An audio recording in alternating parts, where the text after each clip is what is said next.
If you have a morbid obese patient, clearly that has to do with the diet. I mean, there's no getting around it. And whose fault it is, you can point fingers one way or the other. But the bottom line is the food is causing the problem. And the typical answer is, let's put you on a very low-calorie diet, 800 calories, maybe shakes or something like that.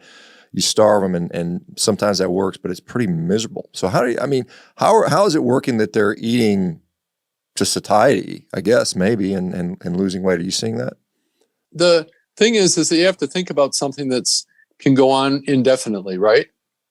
I mean, a diet you can sustain, right? Not this starvation thing. And so basically, to eat to satiety, you're talking about meat. I observe, it's so funny, when I sit down and eat meat, it's like I said, it's like the only thing that gives perfect satiety. But if I were to just start eating other stuff, when does that end? Eating a adequate protein and fat diet, these people can do that the rest of their lives.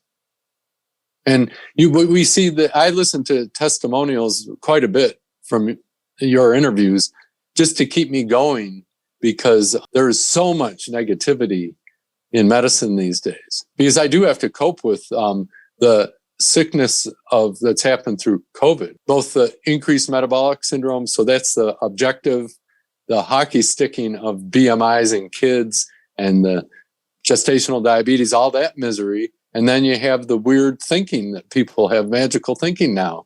I don't know if you know what it's like to be in a medical system now. 3 years ago, I could say a guideline's a bunk, and people would say, tell me more. Mm-hmm. Oh, you're right. Can't say that now. Well, maybe you can in Montana, but you can't say that. You can't say that in California. It seems like. No, and that's the irony of. So anyway, there's just so much trouble in Montana, and we have all the mental health issues. I saw something flash up on the screen. Indian. That's one of the things that's a pet peeve I want to address. Is that I've said to patients, how on earth did fry bread become your soul food? When you look at fry bread, you should just think of how terribly your ancestors were treated. Mm-hmm. And when you see fry bread, you should want to just, throw it away. And then say, and when you see red meat, you should say, that's my soul food.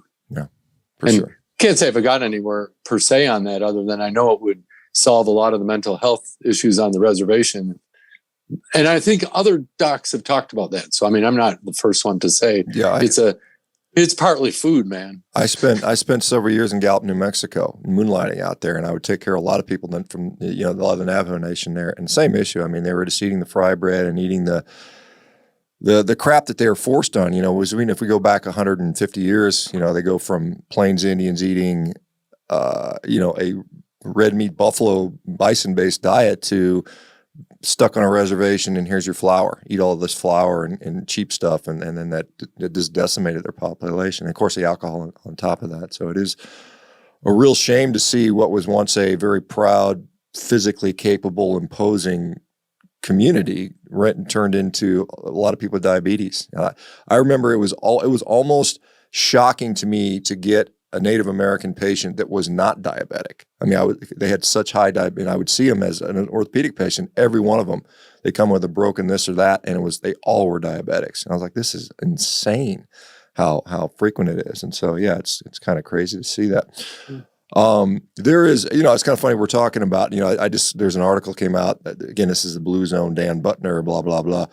The people who live to 100, their secret is to eat whole grains like corn, rice, and oats, greens, tubers, including potatoes, yams, nuts, and complex carbs like beans. That's what they're telling people. It's going to keep them a long time. Are you seeing, because we all talk about, you all hear this, well, my grandfather lives to 97 years old and he ate bacon and eggs for breakfast every day.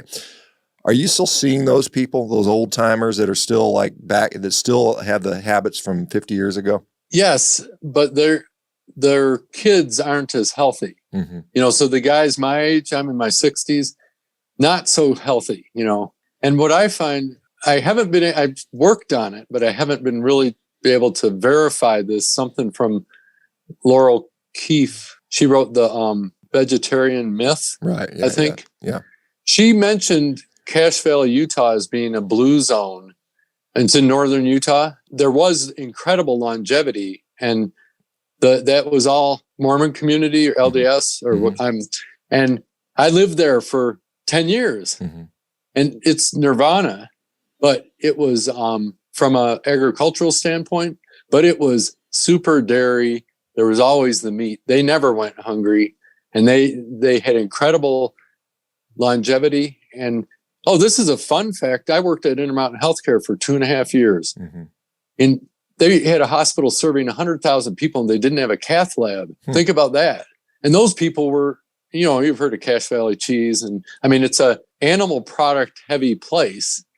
And when I worked in the walk-in clinic, they dealt, how they dealt with Medicare? No charge. It's not worth it. We don't even know how, can't bill for Medicare. If you went to the ER, you got billed for Medicare, and so I've lived in a place where there was longevity coming out your ears. And actually one of my patients that just got on hospice, feisty 103-year-old rancher, meat eater. So anyway, Weston Price settled that issue of that there's animal products in every longevity diet. And my dad's a 95-year-old Mediterranean diet dude, Well, but what does the Mediterranean diet for him mean? Is it like, because a lot of people say it's seafood and leafy greens and beans is what they seem to think the Mediterranean diet is. It also was brains, tongue, chewing on tripe, eating all the organs, and the butcher would give you a chunk of the fat tail sheep. The fat was a gift to take home to your mother when the kids sent to the market to buy the meat.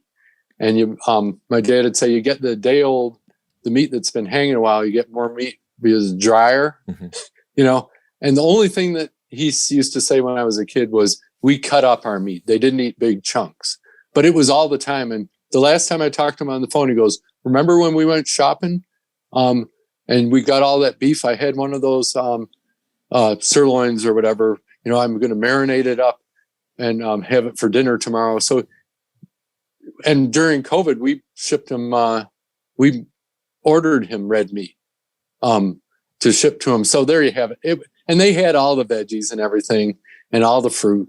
So it was a wonderful thing, but their meat was there, and his mother was Eastern Orthodox. So they had, she had her one day a week where she didn't eat meat, and they ate fish. Right. Fish. Yeah. Sure. Of course. Yeah.